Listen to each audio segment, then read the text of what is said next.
Welcome to the Cavalier Sports Report. I'm your host, Mackenzie Moore. Today we have with us a special guest, Lafayette Norwood, the head golf coach here at JCCC. Coach, thanks for joining us. My pleasure, and thanks for having us, Mac. First off, we're going to start out and we're going to, get a little coverage of the end of last season. You guys placed fourth at the NJCAA Division I Championship. You guys were 7 shots back from the lead. Can you describe that finish and just the season as a whole? Well, initially, when we start talking in terms of golf, you have to have a lot of the pieces working together. And in this case, I think we did some things like I thought we should have done initially. And we did show some signs of that during the season. Finishing in fourth place nationally in Division I is a very great accomplishment, not only for Johnson County or some of the other schools, but in our case particularly, we're playing against teams or participating against teams that have been playing golf year-round. Your Alabamas, your Floridas, your Arizonas. And so I was real pleased with the final results of that tournament. And then obviously, individually, there were some guys that stood out very, very well for us in that specific tournament. Okay. Alex Forstall, one of your top players from last year, he was tied for first entering the final round of that D1 championship, and he ended up finishing 6th, which is still a great finish. What was your response as a coach? What did you tell him going into that final round at the tournament? Well, you always have to be positive and let them know that you have an opportunity. And the good thing about this, it was something realistic. In other words, he could put his hands on it and actually accomplish because he saw the results over the period of the weeks that we had participated.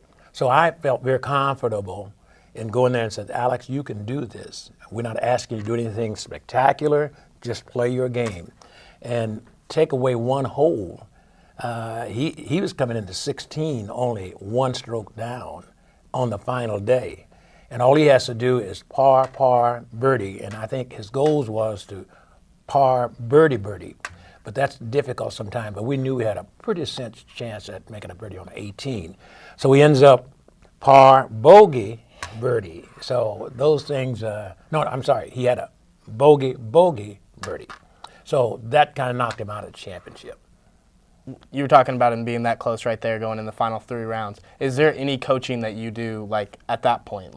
Do you let him play his game, or do you need to say something to him to get him prepared for those final 3 rounds when they're that important and he's that close? But at this point in time, you let them do what they've been capable of doing. The only thing you're doing is doing encouragement, and hopefully that you can talk about course management. We hope that they don't get themselves wild and try to do something that's out of character. So what I tried to do in that instant, I went back and we talked, and he had hit kind of an errant shot. So the next question was just to get out of that predicament you're in and then give yourself a legitimate chance to come up with par. And so he ended up, unfortunately, bogeying the hole, which put him 2 strokes behind, but he ended up picking that up on the final hole, which is a birdie. You talked about earlier facing, squads like Alabama where they play year-round. I know your guys' season, you guys start out in the fall, it's about a month and a half. In the spring, it's about a month, and that's from the first tournament to the last. It's usually about that long. How do you handle that as a coach in terms of practicing and keeping that team on an upward trajectory throughout the year when you have that big of a gap in between playing? Well, we'll have to end up during the off season still simulating some kind of swing to maintain their balance and maintain their rhythm. So we have a hitting net inside of our big space in the gymnasium. That's one option. The other option is we have a heated facility that we release out at a place that's in, I think it's the southern part of Kansas City. We go out in there and hit balls, and it's low heat on us, and so we can still hit during the cold. But you have to do some simulation of the game year-round if you're going to maintain top-notch competition level. Yeah, which I understand it's hard for golf anyways, just because it's a sport that you're required to work around the weather, at any point in the year. So the next question would be, with the team finishing 4th, and they were 5th at the NJCAA District 3 Championship just 2 weeks prior to the D1 Championship. What was the difference between those 2 tournaments and their outcome? Well, one thing is, during that district tournament, we did insert 2 teams from Iowa who are in the top 10 in the nation rank-wise during the season. That saying that, we also felt that maybe I didn't prepare them mentally like I should, but you have to always be on your, well, you just got to be able to get there and play every day or every round, and I don't think we played as well. Maybe we undersold some of our opponents because we had gone through the season, that is the regular season that we have.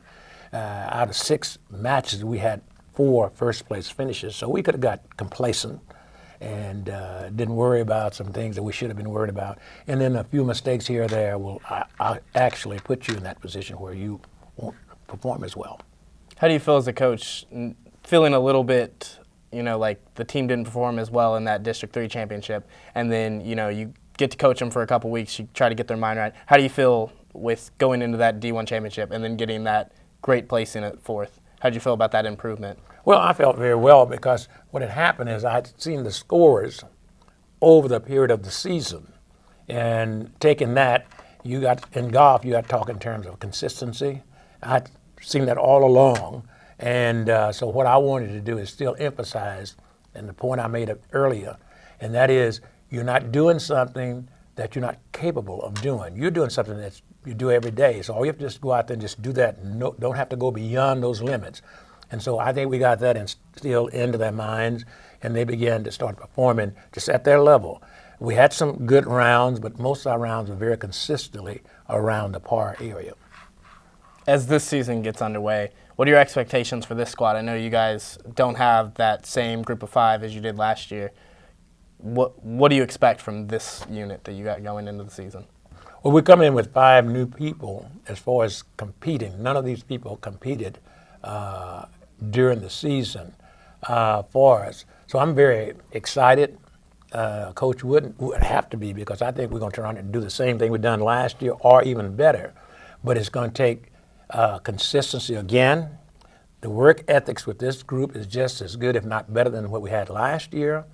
And I think we have some people that really want to perform and show that they can end up doing some things that they done last year. So I'm excited about it, and I'm looking forward to it. And I'm going to be disappointed if we don't achieve some of the same accomplishments we achieved this year. Well, after such a tremendous finish to last season, I can't wait to see how you guys do out in the course. Coach Norwood, I wish you luck, and thanks for being with us today. My pleasure. Glad to have me on the line. All right. That's it for this edition of the Cavalier Sports Report. I'm Mackenzie Moore, reporting for JCAV-TV.